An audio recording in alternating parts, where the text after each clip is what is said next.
Magandang araw po, welcome po sa aking channel of 9TV. Patalasasan po, meron po ba kayong mga properties na napapabayaan or non-performing assets? Plan nyo ibenta, pero wala kayong oras sa pagbenta nito. Kung ito'y pagkakatiwala nyo po sa amin, tawag lang po kayo sa aking numero, usap po tayo, gawa ko po ng video for free. Yes, libre po, wala po kayong babayaran. Tutulungan pa namin kayong mabenta ang inyong property. Kami na po bala sa marketing, sa boosting or paid ads. Even sa tripping, hindi na po kayo mapapagod sa pag-entertain ng mga buyers. Kami na po bala sa lahat. Tawag lang po kayo. Nandito po tayo ngayon sa Canyon Woods Residential Resort kung saan meron po tayong bagong video presentation.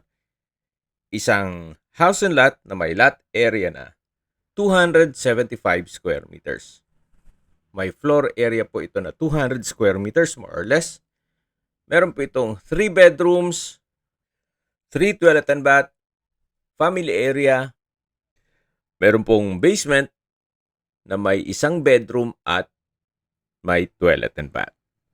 Dito po sa harapan ay meron pong garden at meron pong iba-ibang uri ng ornamental plants. Ito pong pasad sa lower part ay naka-brickstone design. Ito po ay fully furnished kaya lahat pong makikita niyong gamit ay kasama po pero sa personal stuff ni owner. So may pathway na papunta dito sa main door. May aluminum screen door at solid wood door. So ito po yung living area o salas na kung saan kumpleto na po ang furnishings. Then meron na rin pong TV, may ceiling fan, naka-ceiling cove design. Then meron pong mga sliding glass windows. Then naka-tile flooring na rin po ito. At malaki naman po ang espasyo. So mula po dito sa living area, lipat po tayo dito sa may formal kitchen. May kitchen countertop na may stainless sink with faucet, wall-mounted modular cabinet, then kitchen drawer at storage ng kitchen utensils. Naka-tiled wall na rin po ang formal kitchen. So yan po ulit yung living area. Ito yung hagdan. Then meron pong hallway na papunta dito sa master's bedroom. Kung meron man po kayong PWD or senior citizen sa pamilya, itong kwarto na to ang para sa kanila. Malaki po ang espasyo nito. Then meron din pong bed frame and mattress. May corner rack sa dulo. Then may vanity mirror. Meron na rin pong window type aircon. Then center lamp.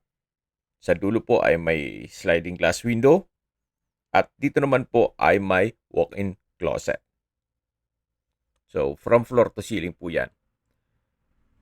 At dito naman po yung toilet and bath. Meron pong bathroom wash basin with stand. Bathroom wall-mounted mirror cabinet with storage. Then water closet with bidet. At may shower enclosure. May hot and cold shower set. Naka-tile bathroom wall at meron din pong towel holder. So ito po yung master's bedroom dito sa ground floor. Yan po, napakalaki po. Meron na rin pong bedside table. Then may wooden chair. At lalabas po tayo. Ito po yung hallway na may access door papunta dito sa balkonahe. Na kung saan napakalaki po ng espasyo. Actually, kung talagang malaking pamilya kayo, pwede po itong i-convert for another bedroom. Dito po sa dulo ay may countertop with stainless sink and faucet. Mula po dito sa balkonahe, matatanaw naman natin ang perimeter fence. Yan po yung setback na kung saan pwede pong maglagay ng service area. Okay, tunghayin nyo po ulit itong balkonahe.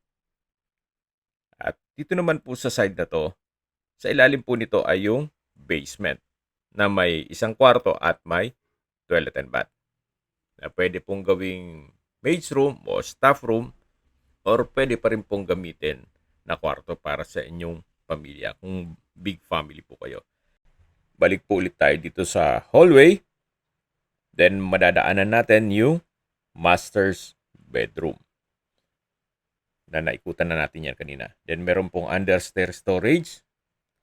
At yan po yung living area na naipresent ko na sa inyo kanina. Ito po yung formal kitchen. Galing na po tayo dito kanina. At dito naman po yung dining area. Meron pong customized glass window na nakakapaaliwalas din po yan at matatanaw yung harapan ng bahay. Mula po dito sa dining area, matatanaw naman yung hagdan. Kung meron man bababa o papanik, makikita nyo po mula dito. Yan po yung access door na papunta naman sa gilid ng bahay. Ito naman po yung family area.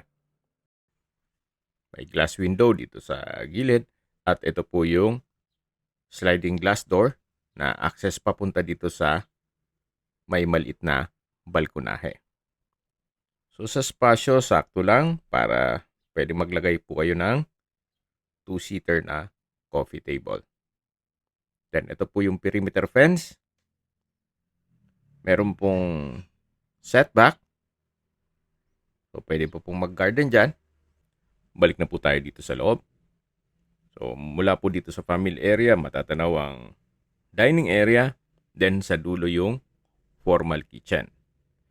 Meron po ditong common toilet and bath na naka-solid wood door, tile bathroom wall, may vanity mirror, hand wash basin, then dito po yung water closet, may tissue holder, at dito naman po sa kabilang side yung shower. May shower curtain. Ang ganda po itong disenyo ng tile bathroom wall. At stainless po ang faucet. So ito po yung common toilet and bath na katabi lang mismo ng family room. So labas po ulit tayo. Yan po yung dining area. May customized glass window dito sa dulo. At ito naman po yung formal kitchen. Then dito po yung living area. At yan po yung hallway papunta sa master's bedroom. At yung balkonahe sa likod ng bahay. So ito po yung stairs kung saan ito'y naka-tiled staircase at tubular handrail at railing. So nandito na po tayo sa second floor. At ito po yung mga kwarto. Check po natin itong pangalawang kwarto. Meron na rin po itong bed frame and mattress, bedside table and cabinet. Then meron pong wardrobe. Then open shelves. Sa dulo po ay may sliding glass window. May window type aircon. Customized po itong wooden bedside cabinet and drawer. At dito naman po yung toilet and bath. So, Jack and Jill po ito. Sharing sila ng kabilang kwarto. Meron po ditong wall-mounted ceramic wash basin. At dito naman po yung shower area at toilet. So, naka-tiled bathroom wall po ito. Then, meron pong hot and cold shower set. Dito naman po sa kabilang side ay yung water closet. Then may tissue holder, may towel rack, at may bathroom window. Ito po yung bathroom door dito sa kabilang kwarto. So ikutan po natin yan. Meron din pong wall-mounted hand basin o wash basin.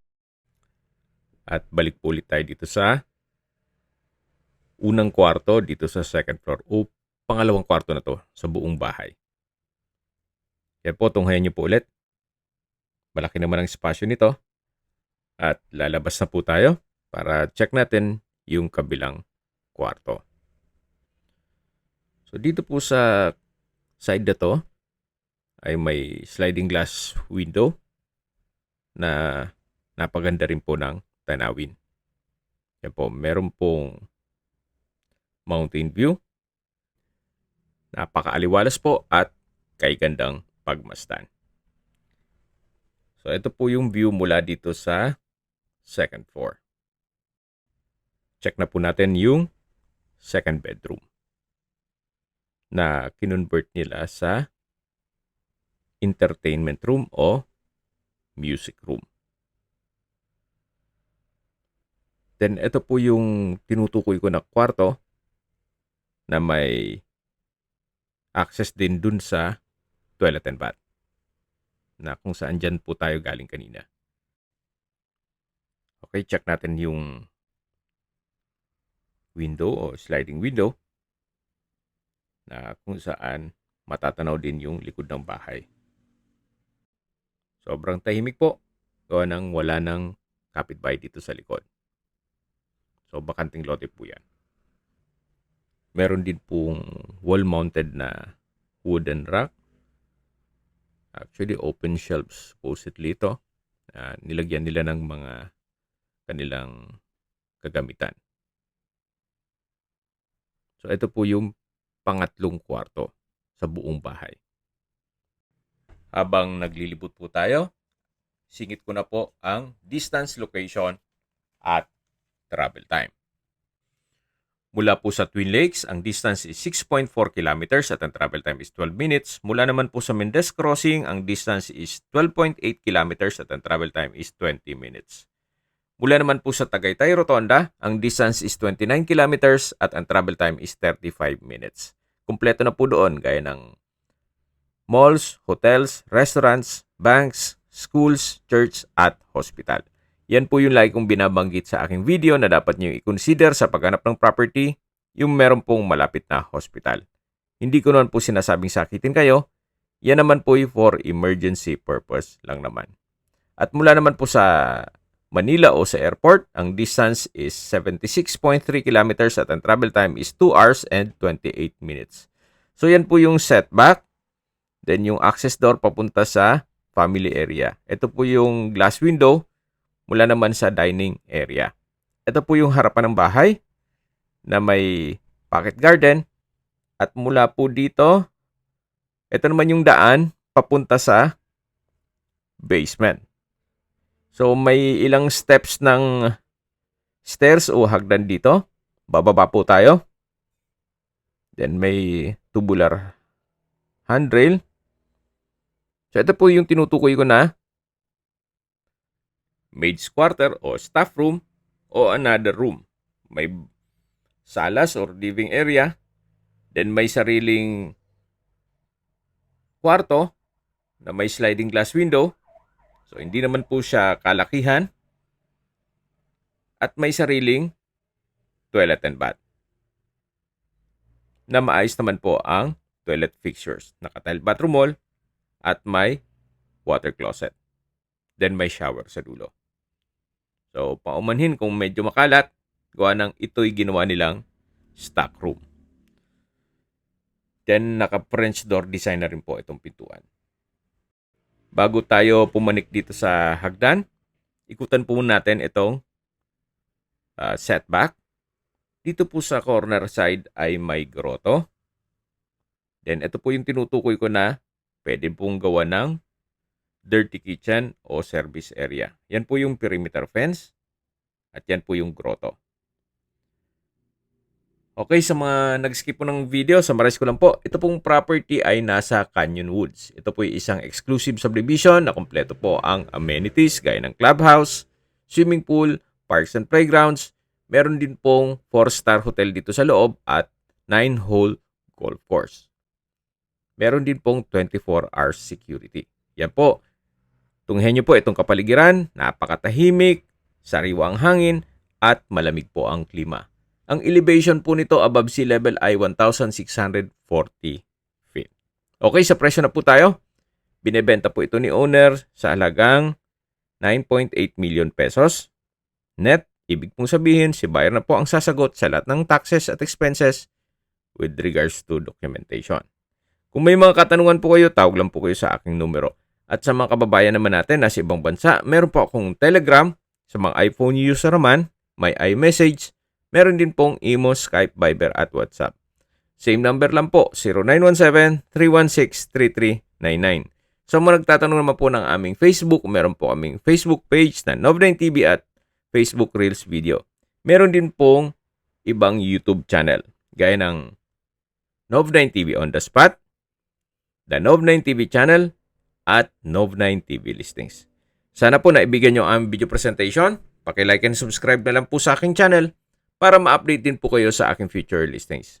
Kung sakali po hanap nyo yung mas malaking sukat ng lupa, meron din po kami ibang listings na pwede nyong pagpilian. Huwag po kayong mag-atubiling tumawag sa amin, then let us know your budget para malaman namin kung anong property pwede naming alok sa inyo. Sa lahat pong viewers, subscriber at nagtiwala po sa amin, salamat po sa suporta. Ingat po kayo lagi at yung pamilya. Maraming salamat po.